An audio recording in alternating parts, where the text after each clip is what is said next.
Pour faire sa contre-enquête, Jean-Louis Vincent, commissaire de police à la retraite, a épluché le dossier de l'affaire Ranucci et le traitement médiatique de l'époque. On fait donc croire aux gens que Ranucci, dans cette affaire, était innocent. Je prétends que ce n'est pas vrai et j'apporte des arguments qui, me semble-t-il, démontrent que Ranucci était bien coupable. Le 3 juin 1974, la petite Maria Dolores et son frère jouent au pied de cet immeuble. Un homme les aborde et fait monter la fillette dans sa voiture. Durant son audition, Ranucci fera un plan précis de ce lieu, imparable pour le commissaire. Là, vous avez le contour de l'immeuble. Nous nous trouvons en ce moment ici. Le véhicule de Ranucci est dessiné ici et, point très important, ce muret sur lequel là je me trouve, enfin où j'ai posé le livre, ce muret n'a pas été inventé par quelqu'un, je veux dire, c'est Ranucci qui l'a dessiné. Il a bien fallu qu'il soit là pour pouvoir le reporter sur son plan. Il a bien fallu qu'il vienne ici. Christian Ranucci emprunte ensuite avec la fillette l'ancienne nationale 8 bis. Il dit même qu'en chemin, il s'est arrêté un petit moment avec elle.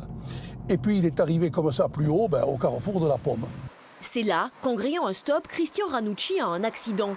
Il s'échappe, mais il est poursuivi par des témoins qui le voient, quelques centaines de mètres plus loin, grimper dans la forêt. Ils ont bien déclaré qu'ils avaient vu Ranucci tirer un enfant. Ils n'ont pas précisé si c'était un garçon ou une fille. Tirer un enfant et monter dans la colline. Et c'est à cet emplacement-là que 2 jours après, qu'on découvre le cadavre de Maria Dolores. Mais à l'époque, les avocats de la défense parlent de la possibilité d'un autre homme, le véritable meurtrier, qui aurait laissé à proximité son pullover rouge, une thèse qui a suscité le doute. Le pullover rouge n'a rien à voir avec cette affaire, mais ça c'est l'effet du succès du livre de Gilles Perrault qui a fait que son livre intitulé Le pullover rouge a envahi tout l'espace.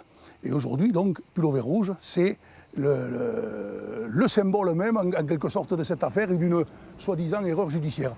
Le 6 juin 1974, Ranucci est conduit à l'évêché à Marseille. Sur place, il avoue et explique même où est cachée l'arme du crime. On retrouvera un pantalon taché du sang de la victime dans sa voiture. Il est coupable, mais manifestement, les éléments du dossier le montrent.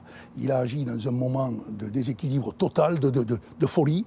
Et il y avait donc largement de la place pour des circonstances atténuantes qui auraient dû faire qu'il aurait normalement dû échapper, me semble-t-il, à la guillotine. Le 28 juillet 1976, Ranucci est exécuté. C'est l'un des derniers condamnés à mort en France.